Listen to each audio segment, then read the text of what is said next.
అదరగొట్టే కారం రంగు రుచి ఆచి కారం పొడి. 15వ తారీఖున జిల్లా కేంద్రాలలో మళ్ళీ భారీ ర్యాలీలతో సేకరించిన సంతకాలను మళ్ళీ జిల్లా కేంద్రాల నుంచి ఇక్కడికి పంపించడం జరిగింది. ఈరోజు మళ్ళీ ఇక్కడి నుంచి గవర్నర్ గారి దగ్గరికి ఈ సంతకాలన్నీ కూడా తీసుకొచ్చి ప్రజల మనోభావాలను, ప్రజల నిరసనను ఆధారాలతో సహా గవర్నర్ గారికి చూపించి ఎక్స్ప్లెయిన్ చేయడం జరిగింది. ఈరోజు నేను మీ అందరి ద్వారా ఈ రాష్ట్ర ప్రభుత్వాన్ని గట్టిగా డిమాండ్ కూడా చేస్తా ఉన్నాను. అసలు ఒక మెడికల్ కాలేజ్ అన్నది అసలు అందరం కూడా రాష్ట్ర ప్రజలుగా ఉన్న ప్రతి ఒక్కరం కూడా అందరం కూడా ఆలోచన చేయాలి.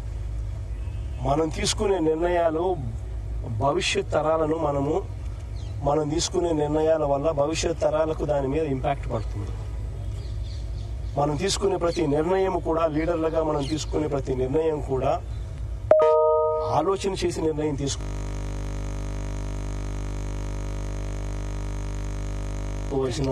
జరిగింది. అవసరం ఉన్న పరిస్థితి. అసలు ఒక రాష్ట్ర ప్రభుత్వము మన రాష్ట్రమే కాదు, దేశంలో ఎక్కడైనా తీసుకోండి, ఒక రాష్ట్ర ప్రభుత్వం అన్నది స్కూల్ ఎందుకు నడుపుతుంది? ఎప్పుడైనా మీకు ఎప్పుడైనా ఆలోచన తట్టిందా? ఆలోచన చేయమని అడుగుతా ఉన్నా ప్రతి ఒక్కరిని కూడా. రాష్ట్ర ప్రభుత్వాలు దేశంలో అన్ని చోట్ల కూడా ఎందుకు స్కూళ్ళు నడుపుతాయి? ఎందుకు రాష్ట్ర ప్రభుత్వాలు హాస్పిటల్ నడుపుతాయి? ఎందుకు ఆర్టీసీ బస్సులు నడుపుతాయి? ఎందుకు పోలీసులు రాష్ట్ర ప్రభుత్వం ఎందుకు నడుపుతుంది? ఎప్పుడైనా ఆలోచన చేశారా? కారణం ఏమిటంటే రాష్ట్ర ప్రభుత్వమే స్కూళ్ళు నడపకపోతే, రాష్ట్ర ప్రభుత్వమే హాస్పిటల్ నడపకపోతే, రాష్ట్ర ప్రభుత్వమే ఆర్టీసీ బస్సులు నడపకపోతే పేద మధ్యతరగతి వాళ్ళు ప్రైవేట్ ఎక్స్‌ప్లాయిటేషన్కు లోనై వాళ్ళు అఫోర్డ్ చేయలేని పరిస్థితిలోకి ఈ బేసిక్ నెసెసిటీస్ అన్ని వెళ్ళిపోతాయి. అందుకనే ఏ రాష్ట్ర ప్రభుత్వం అయినా కూడా తమ వంతు బాధ్యతగా తీసుకొని ఇవన్నీ నడుపుతారు. స్కూళ్ళు కానీ, హాస్పిటళ్ళు కానీ, పబ్లిక్ ట్రాన్స్పోర్ట్లో ఉన్న ఆర్టీసీ బస్సులు కానీ, లా అండ్ ఆర్డర్ను పరిరక్షించే పోలీస్ వ్యవస్థ కానీ అన్ని ప్రైవేటైజేషన్ చేసుకుంటా పోతా ఉన్నాము అని అంటే అసలు ఇంకా ప్రైవేట్ ఎక్స్‌ప్లాయిటేషన్కు చెక్ అనేది ఎక్కడా ఉండదు. పేదవాడికి, మధ్యతరగతి ప్రజలకు సేవలు అనేటివి ఎక్కడ అందుబాటులో ఉండవు. అందరూ కూడా ప్రైవేట్ ఎక్స్‌ప్లాయిటేషన్కు లోనై సేవలు పొందాలి అని అంటే ఆస్తులు అమ్ముకోవాల్సిన పరిస్థితి లేకపోతాయి. ఈరోజు మిమ్మల్ని అందరినీ కూడా ఒకటే అడుగుతాను, ఒక కార్పొరేట్ హాస్పిటల్కి ఎప్పుడైనా కూడా మీరు ఒకసారి వెళ్ళి రేట్లు ఎంత ఉన్నాయని ఒకసారి చూసారా? ఒక ఇన్పేషెంట్ కింద నువ్వు చేరాలి అని అంటే జనరల్ వార్డులో చేరాలన్నా 5,000 రూపాయలు మినిమం. ఎంత చెత్త హాస్పిటల్ అయినా కానీ 5,000 రూపాయలు మినిమం ఛార్జ్ చేస్తుంది. అదే నీకు సపరేట్ రూమ్ అనుకో, అదే నీకు కొంచెము ఒక ఫ్యాన్ గీనో ఉన్న సపరేట్ రూమ్ ఏదైనా ఒక ఫెసిలిటీ కొంచెం కొద్దిగా గొప్ప ఒక ఫెసిలిటీ ఉన్న రూమ్ ఏదైనా రూమ్ కావాలంటే అది 10,000 రూపాయలు మినిమం ఆ రూమ్. అదే ఐసీయూ లేకపోయినామంటావు, ఐసీయూలో ఛార్జీలు ఎంత తెలుసా? 30,000 నుంచి 50,000 రూపాయలు రోజుకు. ఇది మినిమం. గవర్నమెంట్ మనం 17 మెడికల్ కాలేజీలు రాష్ట్ర ప్రభుత్వం అంటే వైఎస్ఆర్ కాంగ్రెస్ పార్టీ అప్పట్లో ఒక విజన్తో తీసుకురావడం జరిగింది. ప్రతి పార్లమెంటును ఒక జిల్లా చేసాం. ఆ జిల్లా చేయడంతో ప్రతి పార్లమెంటును ఒక జిల్లా చేయడంతో ఆ జిల్లా కేంద్రంలో ఈ మెడికల్ కాలేజ్ తీసుకురావడంతో అక్కడ మెడికల్ కాలేజ్తో పాటు టీచింగ్ హాస్పిటల్ కూడా అందుబాటులోకి వస్తుంది. టీచింగ్ హాస్పిటల్ అంటే అది ఒక multi speciality hospital. Multi speciality services, super speciality services ఇవన్నీ కూడా ఆ టీచింగ్ ఫెసిలిటీస్ వల్ల, మెడికల్ కాలేజీలో ఉన్న టీచింగ్ ఫెసిలిటీస్ వల్ల ఈ టీచింగ్ హాస్పిటల్ ఇవన్నీ కూడా అందుబాటులోకి వస్తాయి.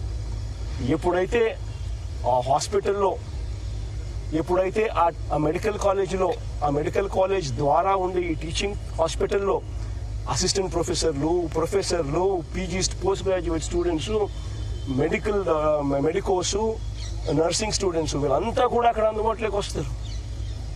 పేదవాడికి ఎవరికైనా కూడా, పేద మధ్యతరగతి వారికి ఎవరికైనా కూడా ఉచితంగా ఈ సూపర్ స్పెషాలిటీ సేవలు, ఈ మల్టీ స్పెషాలిటీ సేవలు ఈ వైద్య హాస్పిటల్స్ ద్వారా, ఈ టీచింగ్ హాస్పిటల్స్ ద్వారా ఇవన్నీ అందుబాటులోకి ఫ్రీగా వస్తాయి పేదవాడికి. ఒకవైపున ఇది రావడమే కాకుండా దీనివల్ల జరిగే బిగ్గెస్ట్ అడ్వాంటేజ్ ఏంది అని అంటే, బిగ్గెస్ట్ మేలు ఏందనంటే, ఈ హాస్పిటల్లో ఎప్పుడైతే ఇలాంటి సేవలన్నీ ఉచితంగా పేదవాడికి, మధ్యతరగతి వారికి అందుబాటులోకి ఎప్పుడైతే వస్తాయో, చుట్టుపక్కల ఉన్న ప్రైవేట్ హాస్పిటల్లో, 30 కిలోమీటర్ల అవతల ఉన్న ప్రైవేట్ హాస్పిటల్లో, చుట్టుపక్కల ఉన్న మిగిలిన ప్రైవేట్ హాస్పిటల్స్ ఇష్టం వచ్చినట్టు రేట్లు ఛార్జ్ చేయలేవు. ఇష్టం వచ్చినట్టు రేట్లు ఛార్జ్ చేస్తే ఎవరు పోరు. ఎందుకనంటే teaching hospital, government teaching hospital అవైలబుల్గా ఉంది కాబట్టి. పేదవాడికి ఆరోగ్య భరోసా ఇచ్చేది ఈ 17 మెడికల్ కాలేజీలు, తద్వారా వచ్చే 17 మెడికల్ టీచింగ్ హాస్పిటల్స్. ఇదొకటే కాకుండా అందులో అవైలబుల్గా ఉండే అవైలబిలిటీలోకి వచ్చే సీట్లు.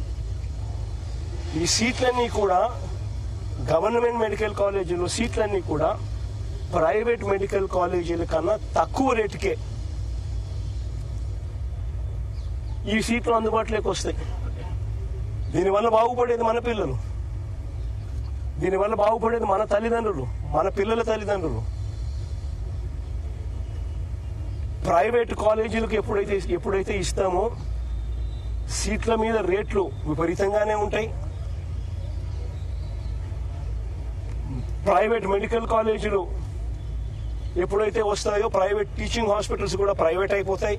ఇంక అందరూ ప్రైవేట్ అయినప్పుడు కాంపిటీషన్ ఎక్కడుంది? అంతా ప్రైవేట్ ఎక్స్‌ప్లాయిటేషన్.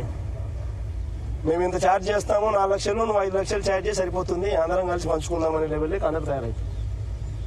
ఇది జరగబోయేది. దీన్ని చెక్కు పెట్టడం కోసం వైఎస్ఆర్ కాంగ్రెస్ పార్టీ ఉద్యమ బాట చేపట్టింది. చంద్రబాబు నాయుడు స్కాముల విషయంలో 4 అడుగులు ఎక్కువ వేసేస్తా ఉన్నాడు. స్కాములు చేస్తా ఉన్నాడు. చేయకూడని ఏరియాస్లో కూడా ప్రైవేట్ మెడికల్ కాలేజీని, గవర్నమెంట్ మెడికల్ కాలేజీని ప్రైవేట్కి ఇస్తాడు. ప్రైవేట్కి ఇవ్వడమే ఒక స్కామ్ అయితే, భూమి గవర్నమెంట్ది, మెడికల్ కాలేజ్ కన్స్ట్రక్షన్ గవర్నమెంట్ది, దాంట్లో పనిచేసే వాళ్ళు గవర్నమెంట్ వాళ్ళు, జీతాలు ఇచ్చేది గవర్నమెంటే, కానీ కాలేజీలు మాత్రం ప్రైవేట్ వాళ్ళంట. ఒక్కొక్క గవర్నమెంట్ మెడికల్ కాలేజీలో జీతాలు ఎంతో తెలుసా? ఒక 550 బెడ్, 600 బెడ్ హాస్పిటల్ నడపాలి అని అంటే మెడికల్ కాలేజీలో జీతాలు అయ్యేది, మీరు ఏఐలోకి వెళ్ళి గూగుల్ సెర్చ్ నొక్కండి. ఆ జెమినైని అడిగినా, ఏఐలో పర్ప్లెక్సిటీని అడిగినా, చాట్ జీపీటీని అడిగినా కానీ చెప్తుంది. మా వాళ్ళని చెక్ చేయమని చెప్పిన, చెక్ చేయమంటే 5 నుంచి 6 కోట్ల రూపాయలు మినిమం అవుతుంది నెలకు అని. అంటే 60 కోట్ల రూపాయలు సంవత్సరానికి ఒక్కొక్క మెడికల్ కాలేజ్ మీద జీతాల మీద అయ్యే ఖర్చు. అంటే 2 ఏళ్ళకి కలిపితే 120 కోట్లు. అంటే 120 కోట్ల రూపాయలు చేయడం జరిగింది. Government land, government construction, government hospital, government స్టాఫ్తో వాళ్ళకి ఇవ్వడమే కాకుండా ఒక్కొక్కరికి మేలు చేస్తూ గవర్నమెంట్ జీతాలు కూడా వాళ్ళకి ఇస్తూ 2 ఏళ్ల పాటు గవర్నమెంట్ జీతాలు ఇస్తుందంట. అంటే సంవత్సరానికి 60 కోట్లు ఎదురిస్తున్నారు. 10 మెడికల్ కాలేజీలు ఇంటూ 120 కోట్లు అంటే 1200 కోట్లు మినిమం ఎదురిస్తున్నారు. అసలు ఇలాంటి స్కాములు దేశ చరిత్రలో ఎక్కడా ఉండవు. ల్యాండ్ ఇప్పుడు మెడికల్ కాలేజీల దగ్గర ల్యాండ్ ఒక్కొక్క మెడికల్ కాలేజీలు మా హయాంలో 17 మెడికల్ కాలేజీలకి శ్రీకారం చుట్టి 8,000 కోట్ల రూపాయల బడ్జెట్తో ప్రతి చోట 50 ఎకరాలు పైచిలుకు ల్యాండ్ ఉండేట్టుగా భూములన్నీ కూడా కొనుగోలు చేసి సేకరించి అక్కడ మెడికల్ కాలేజీలు కట్టాం. పర్మిషన్ అన్ని తీసుకొచ్చాం. నాబార్డుతో టైఅప్తో పాటు ఇతర బ్యాంకులతో టైఅప్ చేయించినాం. కేంద్ర ప్రభుత్వ నిధులను కూడా టైఅప్ చేశాం. 8,000 కోట్లకు గాను 3,000 కోట్ల రూపాయలు ఖర్చు చేసి 7 కాలేజీలు పూర్తి చేసినాం. 17 మెడికల్ కాలేజీల్లో 3,000 కోట్ల రూపాయలు ఖర్చు చేసి మేమే మా ప్రభుత్వ హయాంలో 7 మెడికల్ కాలేజీలు పూర్తి కూడా చేశాం. ఆ పూర్తి చేసిన మెడికల్ కాలేజీ ఇప్పుడు రన్నింగ్ లో ఉన్నాయి. దాని ద్వారా 800 మెడికల్ సీట్లు కూడా ఇప్పుడు మన పిల్లలకు అందుబాటులోకి వచ్చినాయి గవర్నమెంట్ రంగంలో కొత్తవి. మిగిలిన 10 కాలేజీలు పూర్తి చేయడానికి వివిధ దశల్లో ఉన్నాయి.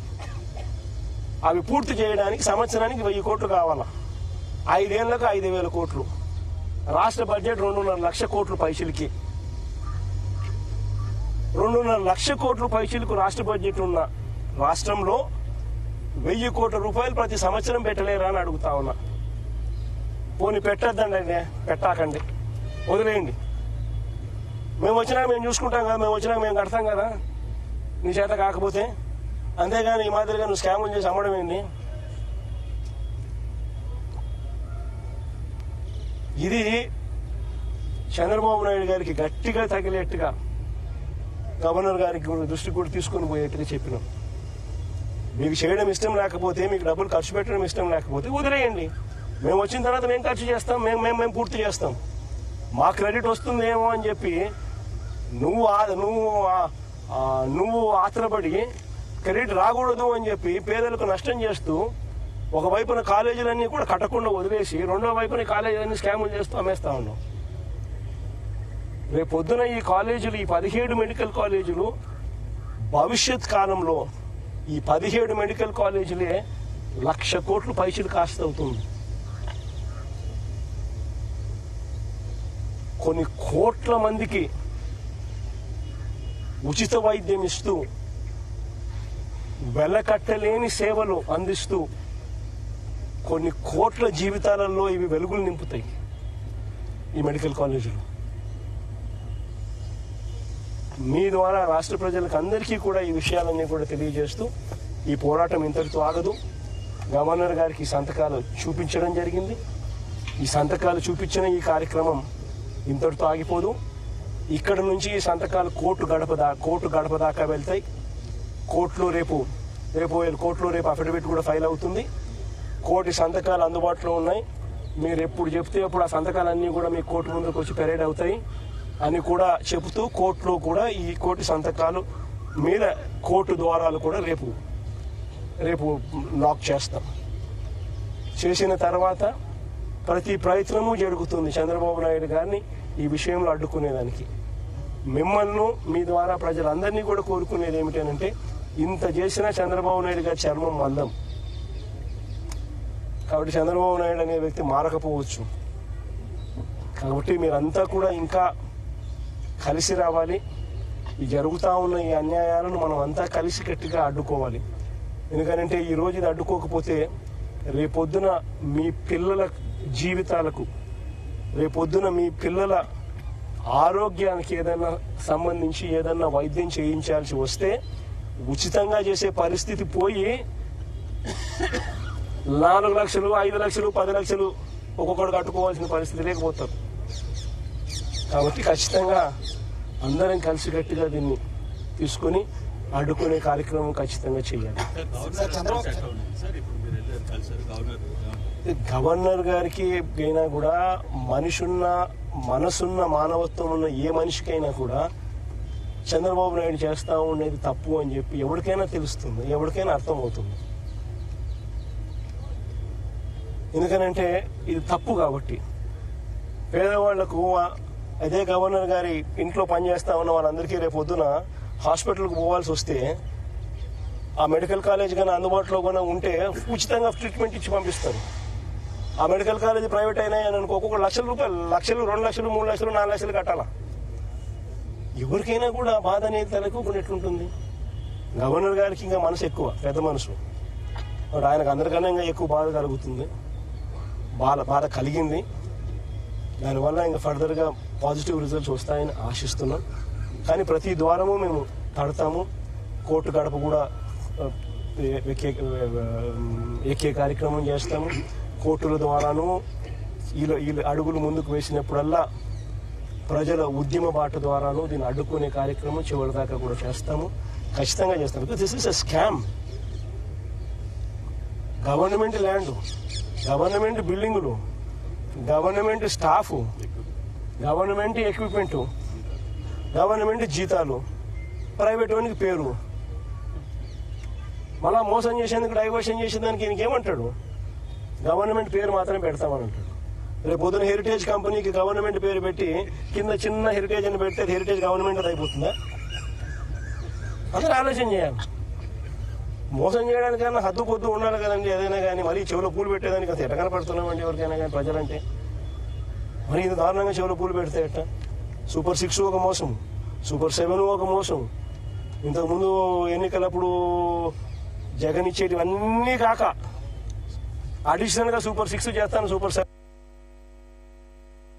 7 చేస్తానని. ఈరోజు పలావ్ పోయింది, పెడతానన్న బిర్యానీ పోయింది. ప్రజలు పూర్తిగా రోడ్డు మీద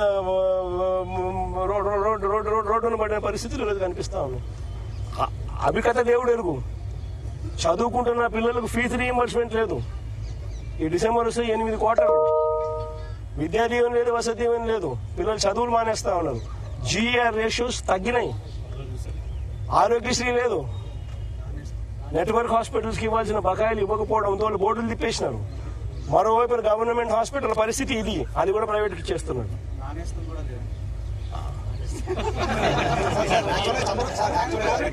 చంద్రబాబు గారు మాట్లాడినారు సార్. 500 కోట్లతో రిషికొండ ప్యాలెస్ కట్టారు, దాంతో 2 మెడికల్ కాలేజ్ కట్టారు చంద్రబాబు గారు ఆరోపణ చేస్తారు. రిషికొండలో నువ్వు చెప్పే హోటల్ రిసార్ట్ కార్యక్రమం ఏదైతే ఉందో 230 కోట్లు 240 కోట్లు అది పొద్దు విశాఖపట్నానికి నిజంగా ఆనిముత్యంగా ఉంది. అదే చంద్రబాబు నాయుడు యోగా కోసం, యోగా గుర్తుందా? యోగా అనేది గుర్తుందా? ఒక్కరోజు ప్రోగ్రామ్ యోగాకు ఖర్చు పెట్టిందంట 330 కోట్లు. 330 కోట్లు. కనీసం నేనన్నా 240 కోట్లు పెట్టి బ్రహ్మాండమైన బిల్డింగ్ కట్టి విశాఖపట్నానికి తలమానికంగా ఉంది ఆ బిల్డింగ్. ఈ పొద్దు కూడా పోయినాను అనుకో, ఆ బిల్డింగ్ లోకి ఎవరైనా పోయి చూస్తే విశాఖపట్నం అంతా టూరిస్ట్ ప్లేస్ కింద కనపడుతుంది.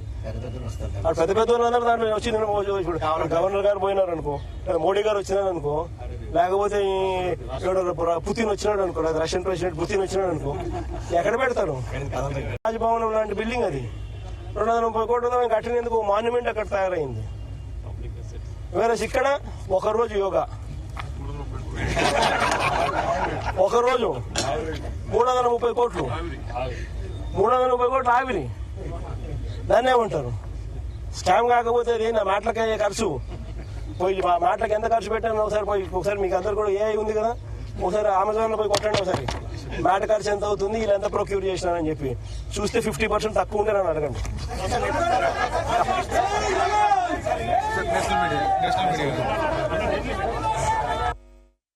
ఎక్స్ప్లెయిన్ చేయడం జరిగింది. ఈరోజు నేను మీ అందరి ద్వారా ఈ రాష్ట్ర ప్రభుత్వాన్ని గట్టిగా డిమాండ్ కూడా చేస్తా ఉన్నాను. అసలు ఒక మెడికల్ కాలేజ్ అన్నది